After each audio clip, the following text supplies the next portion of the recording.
بسم اللہ الرحمن الرحیم۔ بنی اسرائیل میں ایک عابد شخص رہتا تھا جس نے کبھی کوئی گناہ نہیں کیا تھا اور عبادت خدا میں مشغول رہتا تھا۔ ابلیس کو اس سے بہت زیادہ تکلیف ہوتی تھی۔ اس نے اسے گمراہ کرنے کے لیے اپنے تمام بچوں کو بلایا۔ تمام شیاطین اپنے باپ کے پاس اکٹھے ہوئے۔ ابلیس نے کہا، تم میں سے کون ہے جو فلاں عابد کو گمراہ کر سکتا ہے کہ اس کی بے گناہی نے مجھے بے حد ناراحت کیا ہے؟ ہر کسی نے اپنے حساب سے کہا۔ ان میں سے ایک نے کہا، میں اسے عورتوں کے حوالے سے گمراہ کروں گا۔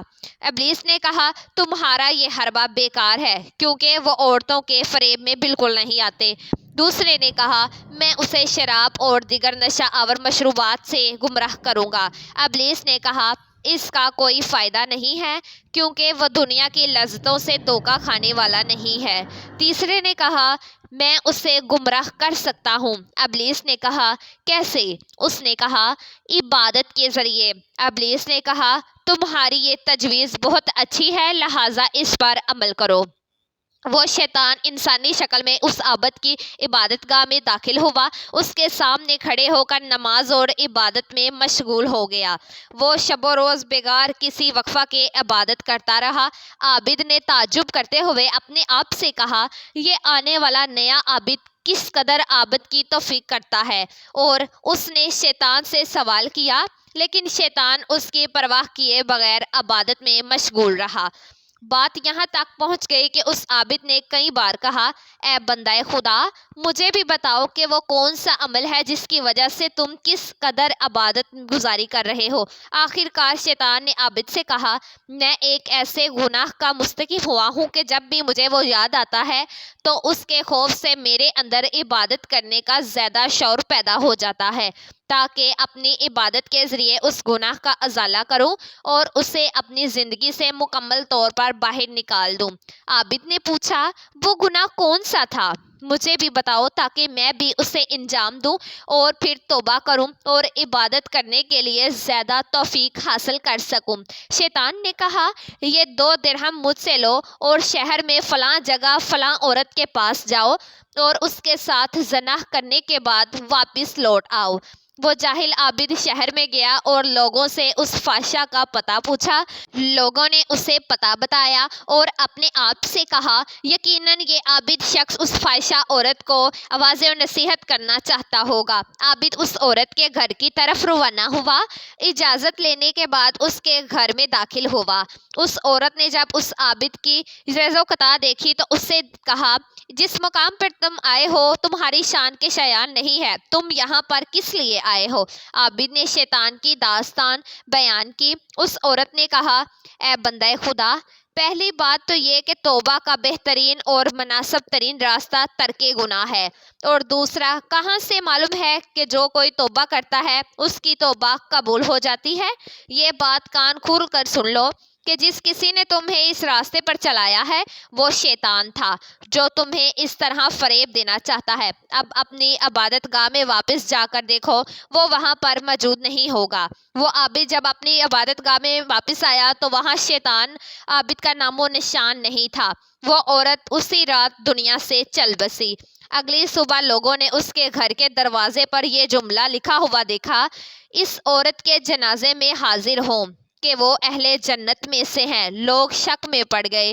یہ جملہ اس عورت کے حال و شان کے مناسب نہیں ہے۔ اس واقعے کو 3 دن گزرنے کے بعد اللہ تعالیٰ نے حضرت موسیٰ علیہ السلام پر وحی نازل فرمائی اور اس عورت کے جنازے میں شامل ہوں اور اس کی نماز جنازہ پڑھیں اور لوگوں کو شامل ہونے کا حکم دیں، کیونکہ میں نے اسے بخش دیا ہے اور اس پر بہشت کو واضح کر دیا ہے، کیونکہ اس نے میرے ایک بندے کو گناہ کرنے سے بچایا ہے۔ حضرت موسیٰ علیہ السلام نے فرمان خدا پر عمل کیا۔ بس گناہوں میں غرق ایک عورت امر بالمعروف اور نہی عن المنکر ایک انسان کو گناہ سے بچانے کی وجہ سے اس طرح رحمت الہی سے مستحق قرار پائیں کہ اللہ تعالیٰ نے اسے اہل بہشت میں قرار دیا۔ نیز کل العرب پیغمبر حضرت موسیٰ علیہ السلام کو حکم دیا کہ وہ لوگوں کے ہمراہ اس کے جنازے میں شریک ہوں اور عزت و احترام سے اس کا جنازہ اٹھائیں اور سپرد خاک کریں۔ حضرت موسیٰ علیہ السلام کے زمانے میں ایک دفعہ عرصہ دراز تک بارش نہ ہوئی۔ لوگوں کی کھیتی باڑی سوکھ چکی تھی اور ہر شے قحط کی لپیٹ میں تھی۔ لوگ حضرت موسیٰ علیہ السلام کی خدمت میں حاضر ہو کر ایک تماس کرنے لگے کہ آپ نماز میں ہمارے لیے دعا کریں اور بارش برسے۔ حضرت موسیٰ علیہ السلام تقریباً 70,000 افراد کے ہمراہ صحرا کی طرف نماز رستہ پڑھنے کے لیے نکلے۔ انہوں نے جتنی بھی دعائیں کی، بارش نہ برسی۔ حضرت موسیٰ علیہ السلام نے عرض کیا، اے پروردگار، ہم 70,000 نے جتنی بھی دعائیں کی، بارش نہیں ہوئی، اس کی وجہ کیا ہے؟ اور کیا میرا مقام و مرتبہ تیری بارگاہ میں کم ہو گیا ہے؟ اللہ تعالیٰ نے حضرت موسیٰ علیہ السلام سے خطاب کیا، اے موسیٰ، آپ لوگوں کے درمیان میں ایک ایسا شخص موجود ہے جو 40 سال سے میری نافرمانی کر رہا ہے۔ اسے کہو کہ لوگوں کے درمیان میں سے نکل جائے تاکہ تمہاری دعا مستجاب ہو۔ حضرت موسیٰ علیہ السلام نے کہا، اے پروردگار، میری آواز بہت کم ہے، 70,000 افراد تک نہیں پہنچ سکتی۔ خداوند متعال نے فرمایا، تم صرف اعلان کر دو، اسے ہر کام تک پہنچانا میرا کام ہے۔ جناب موسیٰ علیہ السلام نے اعلان کیا، تمام لوگوں نے سنا۔ اس گناہ گار شخص نے دیکھا کہ ان میں سے کوئی بھی نہیں نکلا تو وہ سمجھ گیا کہ وہ شخص میں ہی ہوں۔ اس نے اپنے آپ سے کہا، اگر میں اٹھ کر باہر جاؤں گا تو ذلیل و رسوا ہو جاؤں گا، اور اگر نہیں جاتا تو بارش نہیں برسے گی۔ چنانچہ اس شخص نے اسی وقت سچے دل سے توبہ کی تو اس کے فوراً بعد رحمت خدا برسنا شروع ہو گئی۔ حضرت موسیٰ علیہ السلام نے عرض کیا، اے خدایا، اس مجمع میں سے تو کوئی شخص بھی نہیں نکلا، لیکن بارش تو برسنا شروع ہو گئی ہے۔ خداوند عالم نے کہا، میں نے تم لوگوں کو اسی شخص کی وجہ سے سراب کیا ہے جس کی وجہ سے بارش نہیں برس رہا تھا۔ حضرت موسیٰ علیہ السلام نے عرض کیا، خدایا، مجھے اس کے بارے میں بتائیے تاکہ اس کی زیارت کروں۔ خداوند عالم نے فرمایا، میں نے تو اسے اس وقت رسوا ذلیل نہیں کیا تھا جب گناہ پر گناہ کر رہا تھا، اور اب جب اس نے توبہ کر لی ہے اسے رسوا کر دوں؟ میں تو عیب کو چھپانے والا ہوں، ہرگز کسی کا عیب فاش نہیں کرتا اور نہ ہی کسی کی تحقیر کروں گا۔ ایک دفعہ حضرت موسیٰ علیہ السلام نے کسی مقام سے گزرتے ہوئے ایک برہنہ اور خالی ہاتھ فقیر کو دیکھا جو بیابان میں رہ کر سویا ہوا تھا۔ اس نے جب حضرت موسیٰ علیہ السلام کو دیکھا تو ان کے پاس آ کر کہا، اے موسیٰ علیہ السلام، میں فقر و نداری کی وجہ سے غریب المرض ہو چکا ہوں، اللہ تعالیٰ سے میرے لیے دعا کریں کہ مجھے تھوڑا بہت رزق عطا کریں۔ حضرت موسیٰ علیہ السلام نے اس کے لیے دعا کی اور وہاں سے کوہ طور پر مناجات کرنے کے لیے چل پڑے۔ کچھ دیر کے بعد اسی راستے سے پلٹے تو کیا دیکھتے ہیں کہ چند لوگوں نے اس فقیر کو پکڑا ہوا ہے اور بہت سے لوگ اس کی احتمیت میں مجمع لگائے بیٹھے ہیں۔ انہوں نے لوگوں سے پوچھا، یہاں پر کیا واقعہ پیش آیا ہے کہ لوگ اکٹھے ہوئے ہیں؟ حاضرین نے کہا، اس شخص نے شراب پی رکھی ہے اور ایک شخص پر حملہ کر کے اسے قتل کر دیا ہے، اب اسے پکڑا ہوا ہے تاکہ قصاص میں پھانسی پر لٹکائیں۔ حضرت موسیٰ علیہ السلام نے حکم الہی کا اقرار کیا اور اس بدسیرت فقیر کے بارے میں اپنی اسارت پر استغفار کی۔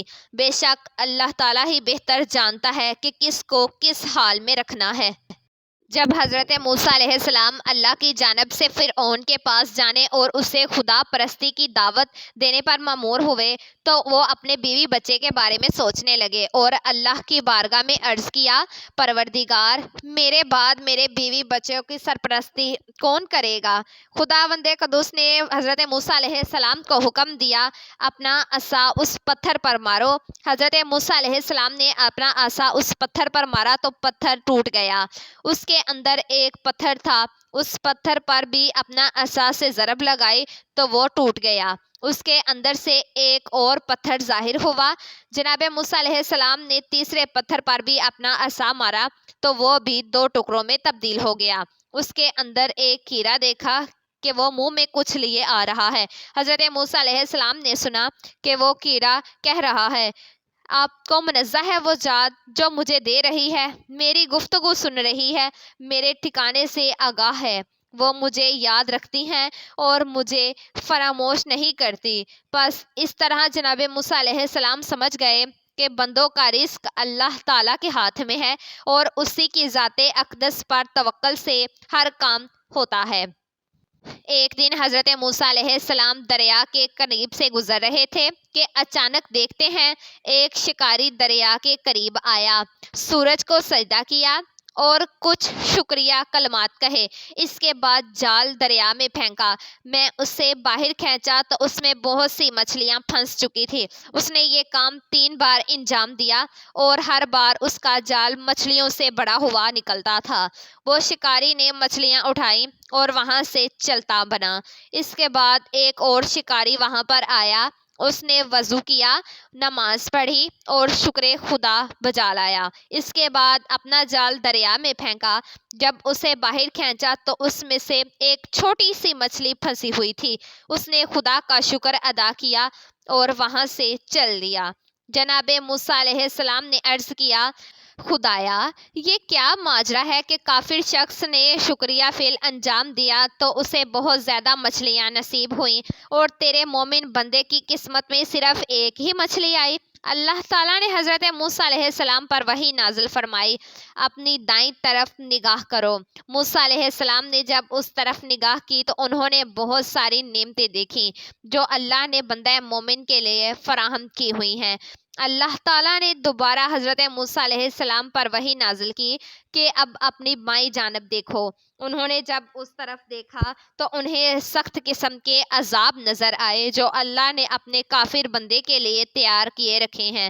اس کے بعد اللہ تعالیٰ نے فرمایا، اے موسیٰ علیہ السلام، یہ تمام عذاب جو کافر کے لیے ہیں ان کے مقابلے میں وہ بہت زیادہ مچھلیاں اس سے کیا فائدہ دے سکتی ہیں، اور وہ تمام نعمتیں جو بندہ مومن کے لیے ہیں ان کے مقابلے میں آج جو کچھ میں نے اس سے کم دیا ہے یہ کتنا اس کے نقصان میں ہے۔ اس وقت حضرت موسیٰ علیہ السلام نے عرض کیا، پروردگار، یہ شخص نے تجھے پہچان لیا، اس کے لیے یہی مناسب ہے کہ تو جو کچھ اس کے لیے انجام دے وہ اسی پر راضی ہو۔ ایک دفعہ بنی اسرائیل کا ایک گروہ حضرت موسیٰ علیہ السلام کے پاس آیا اور کہنے لگا، خدا سے یہ دعا مانگے کہ جب ہم چاہیں ہمارے لیے بارش نازل کر دیں۔ موسیٰ علیہ السلام نے خدا کی بارگاہ میں دعا کی تو ان کی دعا مستجاب ہوئی۔ وہ لوگ جب چاہتے اللہ تعالیٰ ان پر بارش برسا دیتا۔ اس سے ان کی کھیتی باڑی بہت اچھی ہوئی اور لہلہانے لگی، لیکن جب فصل پکنے کا موسم آیا تو تمام خوشے اندر سے خالی اور مڑے ہوئے تھے۔ ان لوگوں نے یہ ماجرا حضرت موسیٰ علیہ السلام کے ہوش گزارش کیا۔ انہوں نے بنی اسرائیل کی شکایت بارگاہ الہی میں کی تو خداوند متعال نے فرمایا، اے موسیٰ، بنی اسرائیل کے لیے تکبیرات مقرر کرنے والا میں ہوں۔ وہ میری تقریبات سے راضی نہیں ہوئے، لہٰذا میں نے ان کی خواہش کے مطابق انہیں جواب دیا۔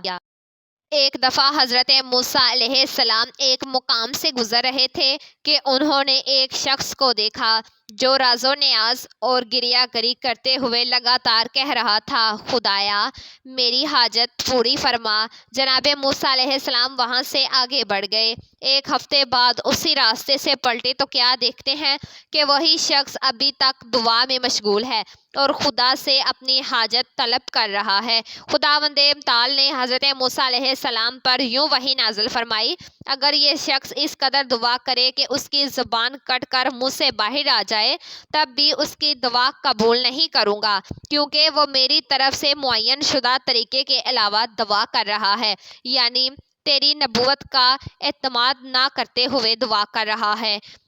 تورات کے نزول سے پہلے حضرت موسیٰ علیہ السلام آئین ابراہیم علیہ السلام کے پیرو تھے اور بنی اسرائیل کو بھی اسی آئین کی تبلیغ کرتے رہے۔ حضرت موسیٰ علیہ السلام کی قوم اس انتظار میں تھی کہ حضرت موسیٰ علیہ السلام کو نئی آسمانی کتاب لائیں گے تاکہ وہ اس پر عمل پیرا ہوں۔ جناب موسیٰ علیہ السلام نے ان لوگوں سے کہا، میں اپنے بھائی ہارون علیہ السلام کو تمہارے پاس چھوڑ رہا ہوں اور میں کل 30 دن کے لیے کوہ طور پر جا رہا ہوں تاکہ تمہارے لیے افغانی شریعت یعنی الواح تورات لے کر آؤں۔ دوسری طرف سے بنی اسرائیل نے بڑے اصرار کے ساتھ حضرت موسیٰ علیہ السلام کا تقاضا کیا کہ وہ خدا کو دیکھنا چاہتے ہیں، اگر اسے دیکھیں گے نہیں تو ہرگز اس پر ایمان نہیں لائیں گے۔ حضرت موسیٰ علیہ السلام نے ان لوگوں کو بہت سمجھایا لیکن اس کا کوئی فائدہ نہ ہوا۔ آخرکار حضرت موسیٰ علیہ السلام نے ان میں سے 70 افراد کو چنا اور انہیں وعدہ گاہ پر یعنی کوہ طور پر لے گئے اور بنی اسرائیل کے مطالبے کے بارے میں خدا کی بارگاہ میں یوں عرض کیا۔ انہوں نے کہا، پروردگار مجھے اپنا جلوہ دکھا دے۔ ارشاد ہوا، تم ہرگز مجھے نہیں دیکھ سکتے، البتہ پہاڑ کی طرف دیکھو، اگر یہ اپنی جگہ پر قائم رہ گیا تو پھر مجھے دیکھ سکتے ہو۔ اس کے بعد جب پہاڑ پر تجلی ہوئی تو پہاڑ چور چور ہو گیا اور موسیٰ علیہ السلام بے ہوش ہو کر گر پڑے۔ پھر جب انہیں ہوش آیا تو کہنے لگے، پروردگار تو پاک و منزہ ہے، میں تیری بارگاہ میں توبہ کرتا ہوں اور میں سب سے پہلا ایمان لانے والا ہوں۔ سورہ اعراف آیت نمبر 155 میں ارشاد باری تعالیٰ ہوتا ہے، موسیٰ علیہ السلام نے ہمارے وعدے کے لیے اپنی قوم کے 70 افراد کا انتخاب کیا، پھر اس کے بعد جب ایک جھٹکے میں انہیں اپنی لپیٹ میں لے لیا۔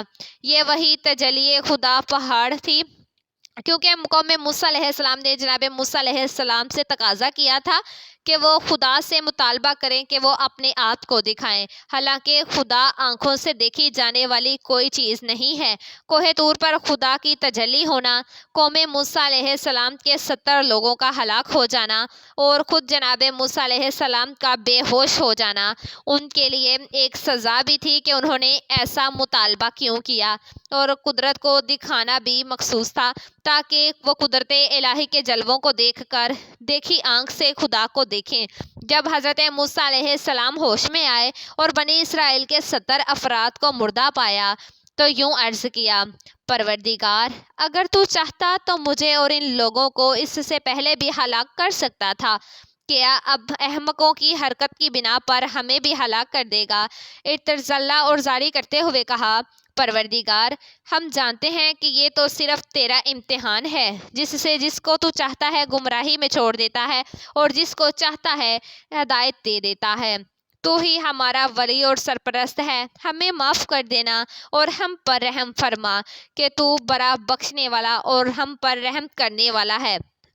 آخرکار ہلاک ہونے والے بنی اسرائیل کے نمائندے زندہ ہوئے اور جناب موسیٰ علیہ السلام کے ہمراہ واپس پلٹ گئے اور جو کچھ دیکھا تھا وہ اپنی قوم کے سامنے بیان کیا۔